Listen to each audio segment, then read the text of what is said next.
classifying Oscar Wilde's The Importance of Being Earnest is a little tricky. There are two ways to classify the play, but these two classifications are in conflict with one another.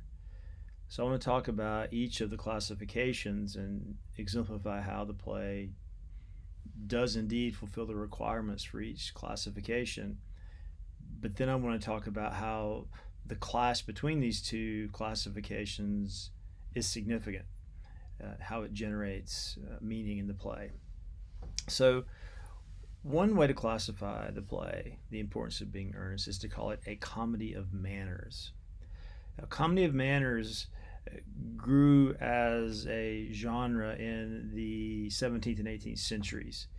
If you think of the French playwright Molière in the 17th century and the English playwright Congreve in the 18th century, these playwrights are depicting in their drama upper class society in a satirical way. In these plays, we see the shallowness, the hypocrisy of upper class society. But the shallowness and the hypocrisy are rendered comically. So satire is the primary tool of the comedy of manners, which again ultimately is a satire of upper class conventions, upper class manners. And usually the focus of these dramas is marriage, infidelity, relationships between the sexes, the distinction between what is right and what is wrong.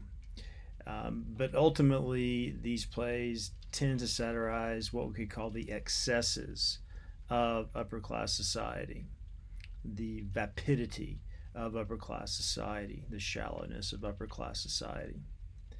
So, in this regard, we can see how someone like Jane Austen uses conventions from the comedy of manners in her fiction. Of course, we read Persuasion, and we can see how she's satirizing the world of Sir Eliot rather thoroughly in that novel, suggesting again the shallowness of upper class mores and the heroism of someone like Anne, who with her authenticity and a willingness to pay attention, her empathy, pushes against those shallow values. So we can see how obviously Oscar Wilde's The Importance of Being Earnest is a full-on satire of the upper class behaviors of the late Victorian period. The play is from the 1890s. Lady Bracknell has these arbitrary notions of what would qualify someone as a husband, someone who knows nothing, someone who smokes a lot. We see Algernon. What does he do? He just sits around all the time, basically does nothing but go in debt and eat cucumber sandwiches. We see the women of the play base their affection for men not on any intrinsic value in the men that they're interested in, but only in whether these men are named Ernest or not.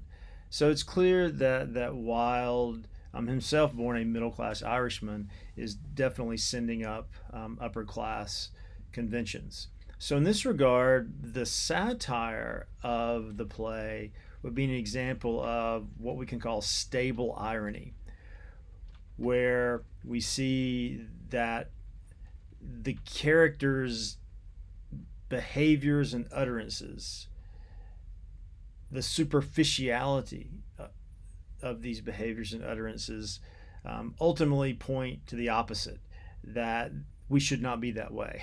So we see these characters behave a certain way and we're laughing at these characters, but we, the audience, should understand that we should behave the opposite of that. So that's the way the irony works in this regard. Comedy of manners, satire, stable irony, meaning that the irony is predicated on this is what one should not do and this is what one should do. However, we can also classify The Importance of Being Earnest as a farce. And farces are quite different from comedy of manners, even though there are overlaps. So in a farce, what do you see? You see exaggerated characters who basically are fixated on one type of behavior. These aren't real people. These are over the top people, and they find themselves in ludicrous situations that they either generate or find themselves in. Also, part of farce can be slapstick, where you see characters fall about or wrestle each other in ways that are not threatening but ultimately comical. The farce often features mix-ups of characters or mix-ups of meanings of words. So we see this clearly in the importance of being earnest as well. For the two women to say, I'm only going to love a man if he's named Ernest, no real person would be like this. Just as probably no real person would be like Lady Bracknell with her bizarre requirements for what an ideal husband would practice as his habits. And we can really say this of any of the characters. Miss Prism, Chasuble, they're simply there to be funny. We don't take them seriously as people at all. So if comedy of manners reaches back to the 17th and 18th centuries, farce reaches forward to mid-20th century drama, a type of drama known as theater of the absurd. The assumption of certain dramatists like Samuel Beckett and Eugene Ionesco after World War II was that the world has no meaning. There's no stable meaning in the world, and literature should reflect that. So you see a play from Beckett like Waiting for Godot, where you see two tramps waiting all day long for this figure to come, Godot, who never comes. So they kill time by really doing anything they can to kill time. A lot of slapstick humor is involved. They spar verbally, they complain.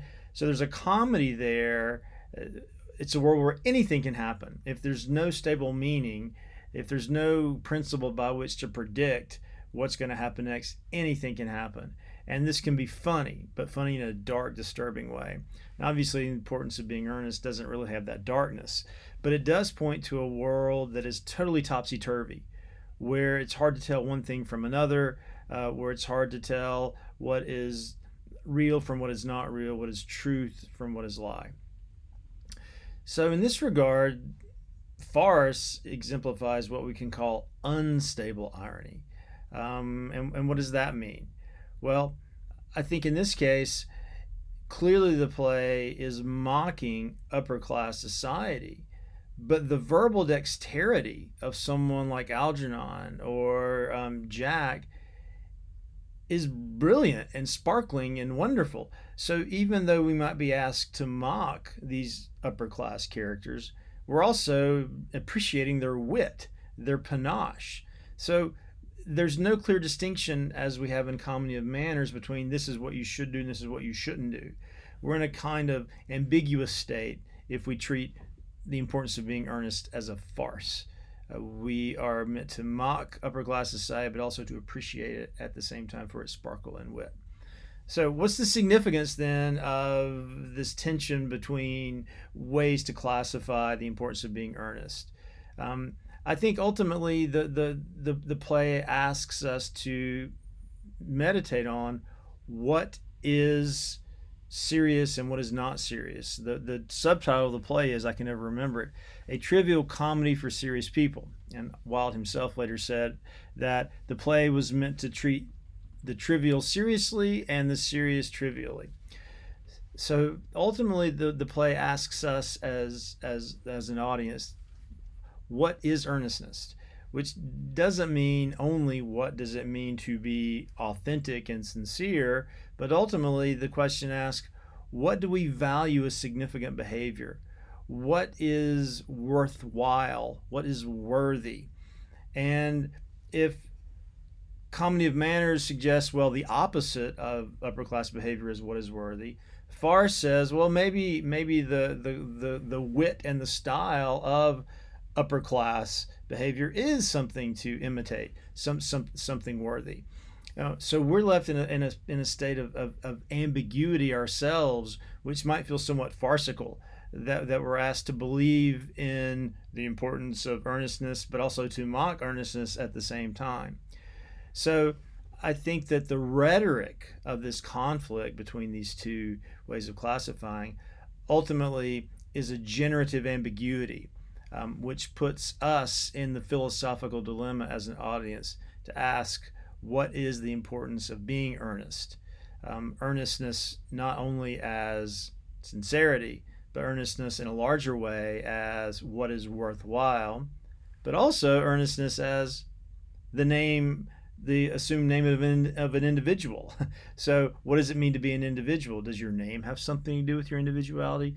Does it not? So, all sorts of interesting philosophical questions about identity and meaning are generated by this conflict of classifications and the importance of being earnest.